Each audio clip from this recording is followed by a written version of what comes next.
Ciao amici del bosco, in questo video prepariamo la terra dell'orto. Vedremo diverse situazioni che dovremo affrontare con metodi diversi.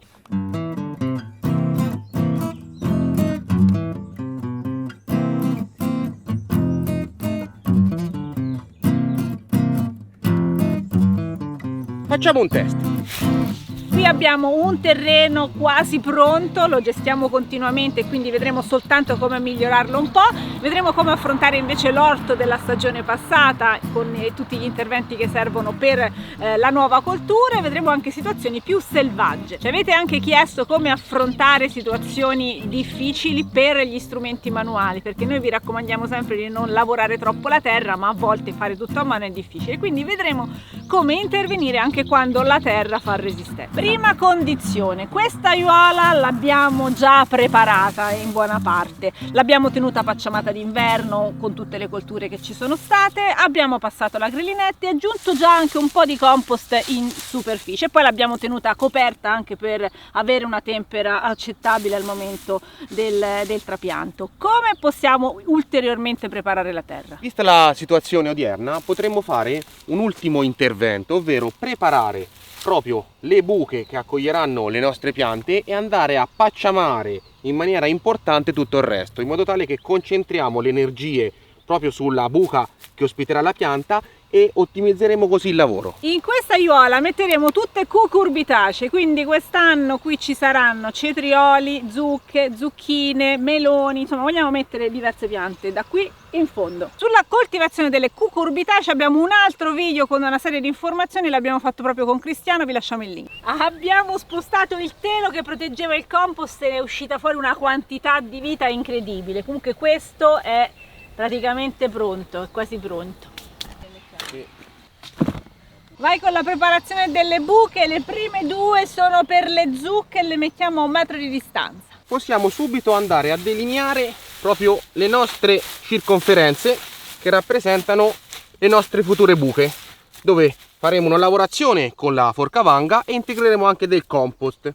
Successivamente metteremo impianto di irrigazione a doppia linea e poi una cospicua pacciamatura tutto intorno. Proseguiamo con una distanza di 80 cm dove metteremo zucchine, cetrioli e faremo anche diverse buche di meloni. Un consiglio pratico: una piccola canna da 1 metro e una piccola canna da 80. Nonostante questa aiuola è già stata preparata, ci possono essere alcune spontanee che ancora sono ben radicate, quindi il consiglio è di fare questo e lasciare comunque sia tutto sul posto. Questo vaso lo usiamo come misura del compost, in ogni buca ne mettiamo un vasetto. Andiamo a mettere una quantità importante, anche perché le cucurbitacee sono una famiglia molto esigente e molto energivora. Qualora abbiate un quantitativo minore potete anche ridurlo senza nessun problema. Quindi metto subito la mia quantità di compost e vado a smuovere la buca.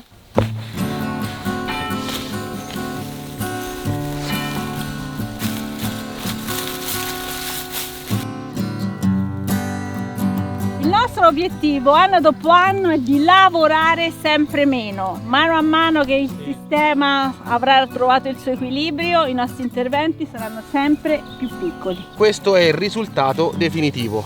Un terreno molto ben lavorato, friabile, compostato, ricchissimo di vita come vedete, perfetto per ospitare le nostre piantine. Lavorando la terra e muovendo il compost troviamo queste larve qua. Ora si somigliano tutte ma sono di insetti differenti. Questa la salviamo perché ha le zampette lunghe più o meno tutte uguali, la testolina piccola, probabilmente una cetogna. Abbiamo preparato tutte le buche, l'impianto di irrigazione lo stiamo sistemando e adesso andiamo con i trapianti. Abbiamo posizionato l'impianto a goccia con 2 linee molto ravvicinate in modo tale che l'acqua defluisca egregiamente nella buca e soprattutto che abbiamo 2 ale gocciolanti per mandata. Dobbiamo sempre essere molto delicati con la piantina che abbiamo tra le mani, non danneggiare le radici. Queste sono piantine autoprodotte, un po' giovani forse. Questa è zucca napoletana, ok. Sì. Sotto dove più mollo. Completato il trapianto possiamo proseguire con la pacciamatura, che sarà in questo caso molto abbondante su tutta la striscia e in maniera molto vicina anche alle nostre piantine, in modo tale che controlleremo efficacemente tutte le piante spontanee e manterremo un'ottima umidità.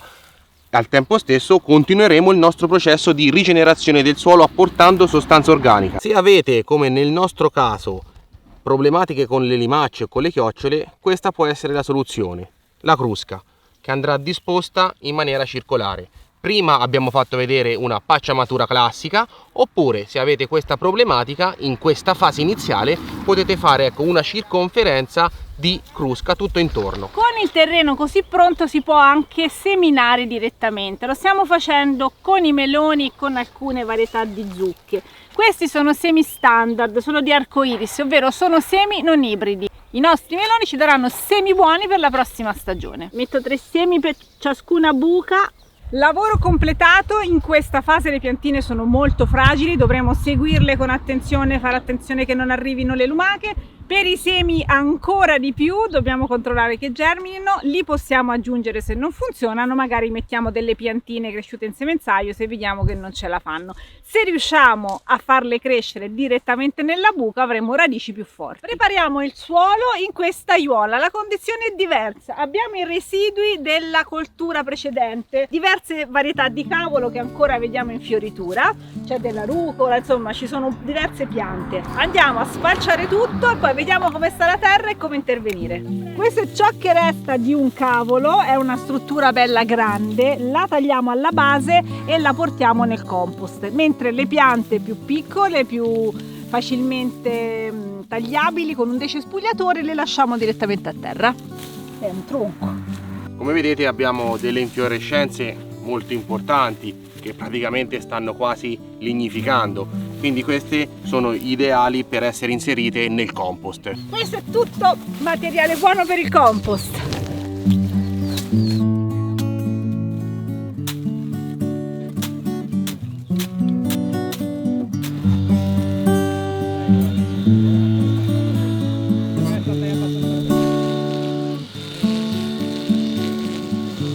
Facciamo la frittata, stiamo effettuando la decespugliatura, sicuramente saranno utili 2 passaggi.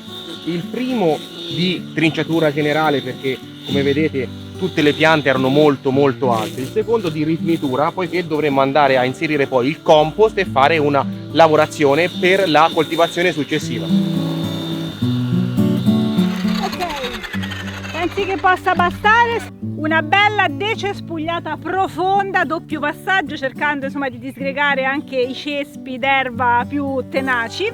Adesso rastrelliamo, tutto il verde diventerà la pacciamatura dei vialetti e al centro vediamo com'è la situazione, se c'è bisogno ancora di ripassare. E in questo momento la terra ci appare subito, non abbiamo ancora infilato la grillinetta, ma un po' bagnata.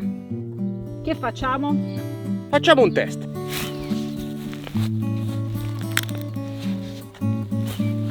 Allora, è entrata bene, ma forse perché è troppo bagnata. Guarda il lombrico, l'abbiamo disturbato. Sì, la resistenza è stata minima, però sicuramente, come vedete, ancora è molto bagnata. Non possiamo dire che questo terreno sia in tempera, anche perché la matrice argillosa è comunque sia molto importante. Questo è un test per vedere se il terreno è argilloso. Praticamente io riesco a creare un piscio, lo chiamiamo in Toscana, praticamente rimane intero, lo posso anche quasi piegare, c'è anche un po' di materia organica, comunque diciamo che è una buona componente argillosa. La terra argillosa non è un problema di per sé, è anche una bella terra per coltivare, ma dobbiamo stare molto attenti alla tempera, perché appunto se la terra è troppo umida, come in questo caso, i nostri corni della grillinette, della vanga, del rastrello andranno proprio a creare questa cosa che ho fatto io, una specie di impasto che per le radici è molto difficile da penetrare. Analizzata la situazione, potremmo aspettare almeno 2 giorni di sole, sperando nel meteo, dopodiché poi potremo provare a distribuire il nostro compost e effettivamente lavorare con la grillinette, integrando altresì il compost. Per aiutare la tempera del terreno dobbiamo controllare il meteo. Dovesse minacciare pioggia, copriamo con il telo impermeabile, che poi togliamo quando c'è il sole. Alla fine arriviamo ad avere quel terreno al giusto grado di umidità che permette l'utilizzo degli attrezzi senza fare troppi danni alla terra. In questo caso abbiamo una condizione che sembra favorevole per l'utilizzo degli attrezzi manuali, perché vanno a fondo facilmente, ma ma abbiamo visto quale danno fanno. Quando decidiamo di approcciare la coltivazione del nostro orto con attrezzi manuali, cercando di fare meno danni possibili al suolo, possiamo trovarci però con una condizione di partenza che ci rende molto difficile l'operazione. Si potrebbero essere create condizioni particolari per tante ragioni. Ad esempio, non si è mai utilizzato un attrezzo del genere, si è utilizzato invece una motozappa che dopo tanti passaggi ha creato una soletta di lavorazione, oppure si è usato una fresa che ha sminuzzato sempre il suolo e a quel punto si è compattato tantissimo. Adesso vi voglio far vedere come affrontare un terreno appunto difficile. In questo caso siamo in una zona non lavorata dell'orto, vediamo cosa succede. Praticamente è entrata lo stesso, Cri. Esattamente, vedete? Comunque sia, io sono riuscito ad infilare agevolmente la mia forcavanga e guardate anche qui che struttura abbiamo del suolo. È vero, è un terreno compattato, è una zona di transito, comunque sia noi stiamo portando avanti anche il discorso della rigenerazione su tutto il suolo, su tutto il terreno, con le stesse pratiche rigenerative che adottiamo dove coltiviamo, e questo è molto molto importante, perché io un domani potrei anche coltivare qui. Ovviamente anche questo terreno non è in tempra, ma il principio è identico a tutti gli altri. Qui siamo proprio dove mettiamo sempre le ruote delle macchine, non credo che anche qui sia facile entrare, vediamo. Testiamo.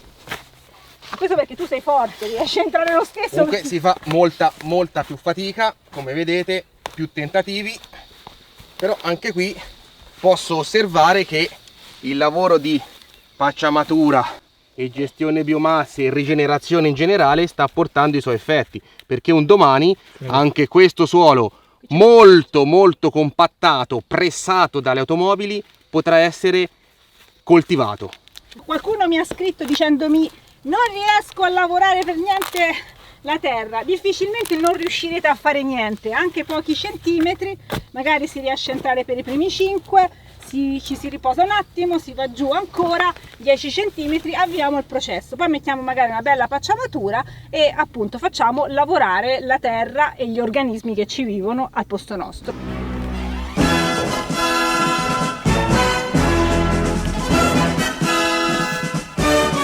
Terza situazione che si può presentare: un campo completamente ricoperto d'erba, abbandonato a se stesso, dove la natura ha ripreso il controllo della situazione. Cosa possiamo fare? In questo caso possiamo adottare una soluzione ingegnosa. Questo ci permetterà poi di preparare l'aiuola per le piantumazioni future. Vediamo come fare. Stavolta non tagliamo l'erba, la allettiamo. Siamo fortunati perché non avevamo un attrezzo idoneo, ma nel campo c'era questo tubo di cemento abbandonato da un po', ce l'ho trovato nel campo e oggi ci torna perfettamente utile per il nostro lavoro. Naturalmente questa è una simulazione di quello che è un roller crimper, cioè un attrezzo adatto ad allettare, quindi per recuperare tutta questa grande vegetazione che è una biomassa importantissima che andrà poi a essere integrata nel nostro suolo al fine di rigenerarlo. Senti i piedi! Il risultato è molto buono, sarebbe stato ottimo se avessimo avuto un attrezzo progettato per questa funzione che avrebbe avuto giusto delle lame che avrebbero un po' tagliuzzato l'erba che buttavamo giù. Esattamente, avrebbe intaccato ulteriormente i lunghi steli, non permettendo una nuova levatura.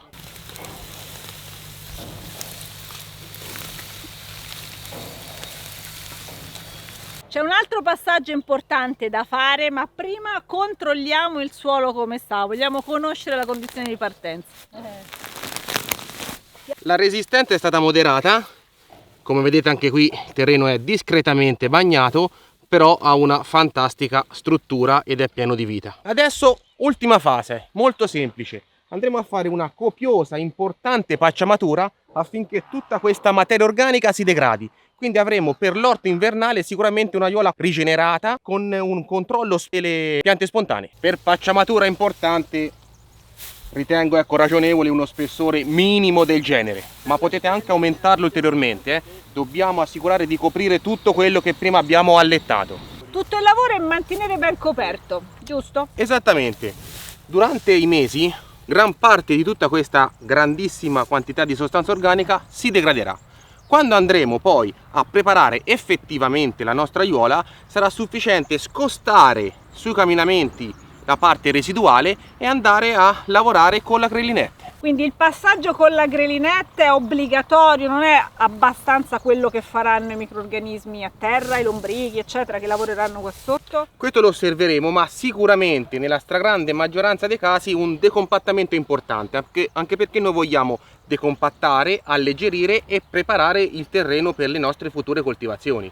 Questo ci faciliterà e accelererà moltissimo questo processo. Questo è un buon sistema per chi parte da zero, non ha tanta energia da investire, però si può procurare tutta questa materia organica. In alternativa si fa anche con il telo, un intero di copertura, giusto? Sì, è possibile usare anche un classico telo pacciamante. Io preferisco utilizzare questo tipo di materiale, sostanza organica, che si integrerà a quella che abbiamo allettato e favorirà moltissimo anche il mantenimento dell'umidità, perché questo dovrà resistere anche ai mesi estivi e sicuramente poi l'apporto finale sarà senza dubbio maggiore. Speriamo che questi metodi di gestione del suolo vi siano utili, anzi fateci sapere i vostri sistemi, se ne avete altri da farci conoscere. Dal bosco di Odigio è tutto, grazie Cristiano, grazie a Filippo dietro la telecamera e a Daniela che ci ha aiutato oggi. Ciao! Ciao!